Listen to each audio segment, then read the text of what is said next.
లగ్న జాతకులకి మే నెల 30వ తారీఖు వరకు గోచార ఫలితం. లగ్నంలో గురు భగవానుడు, 2వ స్థానంలో కుజ భగవానుడు, 3వ స్థానంలో కేతువు, నవమంలో రాహు, దశమంలో శనీశ్వరుడు, శుక్రుడు, చంద్ర భగవానుడు, వ్యయంలో బుధ భగవానుడు, సూర్యుడు ఉన్నారు.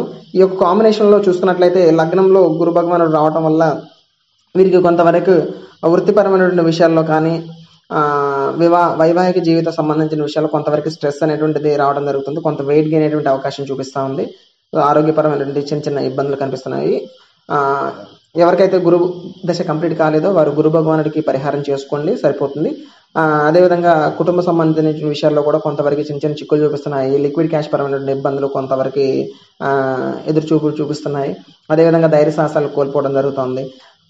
వీరికి 4వ దృష్టి శనీశ్వరుడు, శుక్రుడు చూస్తున్నారు. సో వీరికి గృహం సంబంధించినటువంటి విషయాల్లో ఎవరైతే ప్రయత్నాలు చేస్తున్నారో వీరికి మంచి అనుకూలించే టైంగా చూపిస్తూ ఉంది. గృహపరమైనటువంటి విషయాలలో గృహ సంబంధించినటువంటి వస్తువులు కొనుగోలు చేయడం కానీ వీటి విషయాలలో మంచి అనుకూలించే టైము. అదేవిధంగా నూతన గృహం ప్రారంభించడానికి, నూతన గృహం కోసం ఎదురు చూపులు చూస్తున్నటువంటి వారికి ఇది అనుకూలించే టైము. ఈ సంవత్సరంలో మీకు గృహయోగం అనేటువంటిది అనుకూలించే టైంగానే చూపిస్తూ ఉంది. అదేవిధంగా భూములు కొనడం, అమ్మటం విషయాల్లో మంచి పురోగతి కనిపిస్తుంది. రియల్ ఎస్టేట్ చేసేటువంటి వారికి వీరికి ల్యాండ్ విషయాలలో వీటికి మంచి పురోగతి కనిపిస్తూ ఉంది. అదేవిధంగా వాహనాలు కొనుగోలు చేసేటువంటి విషయంలో కూడా మంచి అనుకూలించే టైంగానే చెప్పుకోవచ్చు. వీటి విషయంలో ప్రయత్నాలు చేయవచ్చు. శనీశ్వరుడు మీనరాశిలో ఉండి తన యొక్క 7వ దృష్టి ద్వారా కన్యని చూస్తున్నారు. దీనివల్ల ఏంటంటే 2.5 సంవత్సరాల వరకు వీరికి మంచి అనుకూలించే యోగంగానే చూపిస్తూ ఉంది. మంచి తల్లి సపోర్ట్ రావడం కానీ ఇవన్నీ అన్ని విషయాలలో మంచి అనుకూలించే టైంగా చూపిస్తుంది. వీటి విషయాలలో మీరు ముందుకు వెళ్ళొచ్చు.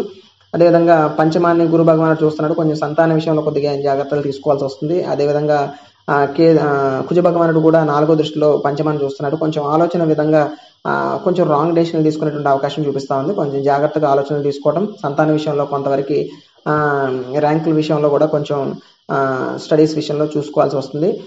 వీరికి అంటే గురు దశ అను కుజ మహాదశ కంప్లీట్ కాకపోతే వీరికి పరిహారాలు చేసుకుంటే సరిపోతుంది.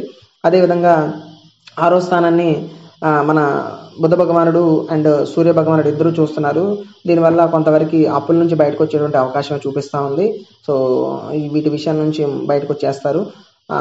7వ స్థానాన్ని మన గురు భగవానుడు చూస్తున్నాడు. అదేవిధంగా 10వ దృష్టిలో శనీశ్వరుడు చూస్తున్నారు.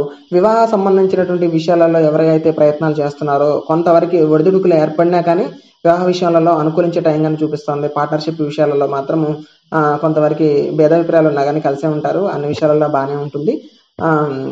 అదేవిధంగా అష్టమాన్ని కుజ భగవానుడు చూస్తున్నాడు కాబట్టి కొంత వీటి విషయంలో అనారోగ్య సంబంధించినటువంటి విషయాల్లో కొంచెం వరకు ఇబ్బంది చూపిస్తుంది. కొద్దిగా జాగ్రత్తగా ఉండాల్సినటువంటి అవకాశమే చూపిస్తుంది. అదేవిధంగా వైవాహిక సంబంధించిన విషయాల్లో కొంతవరకు భేదాభిప్రాయాలు కనిపిస్తున్నాయి. వాటి విషయంలో జాగ్రత్తగా ఉండండి. 9వ స్థానంలో రాహు ఉన్నారు. ఈ నవమాన్ని కూడా కుజ భగవానుడు చూస్తున్నారు. నిల్వధనం కొంతవరకు ఖర్చు అయ్యేటువంటి అవకాశం చూపిస్తూ ఉంది. ఇందా చెప్పినట్లుగానే కుజ భగవానుడికి మీరు పరిహారం చేసుకుంటే సరిపోతుంది. అదేవిధంగా 10వ స్థానంలో శనీశ్వరుడు, శుక్రుడు, చంద్ర భగవానుడు ఉన్నారు. ఎవరికైతే ఉద్యోగ ప్రయత్నాలు ఎంతకాలం నుంచి చేస్తున్నారో, ఇబ్బంది పడుతున్నారో, ఉద్యోగం రావట్లేదని చెప్పేసి, స్టెబిలిటీ రావట్లేదని చెప్పేసి వీరికి ఇప్పుడు ప్రస్తుతము అనుకూలించే టైంగా చెప్పవచ్చు. అంటే శనీశ్వరుడు మీనంలోకి ఎంటర్ అయిన దగ్గర నుంచి 2.5 సంవత్సరాల వరకు ఇక్కడే ఉంటున్నారు. వృత్తిపరమైనటువంటి విషయాలలో మంచి అనుకూలించే టైంగా చెప్పవచ్చు. మంచి పేరు ప్రతిష్టలు వస్తాయి. అదేవిధంగా మీరు చేస్తున్నటువంటి వృత్తిలో మంచి పురోగతి కనిపిస్తూ ఉంది. మంచిగా సంపాదించేటువంటి యోగం కనిపిస్తూ ఉంది. దీని విషయంలో ముందుకు వెళ్ళొచ్చు. మీరు 10వ స్థానంలో బుధ భగవానుడు ఉన్నారు. చేసేటువంటి ఖర్చు ఆచితూచి ఖర్చు పెడతారు. ఈ విధంగా ఈ 30వ తారీఖు వరకు గోచార ఫలితం ఉంటుంది. ఎవరికైతే గురు మహాదశ, కుజ మహాదశ, కేతు మహాదశ కంప్లీట్ కానిటువంటి వారు ఎవరైతే ఉన్నారో వారు వీటికి పరిహారం చేసుకోండి. పరిహారం చేసుకుంటే సరిపోతుంది. Thank you so much. మీకు ఎవరికైనా పర్సనల్గా మీ యొక్క జాతకం అపాయింట్మెంట్ కావాలి అంటే మమ్మల్ని సంప్రదించండి. Thank you so much.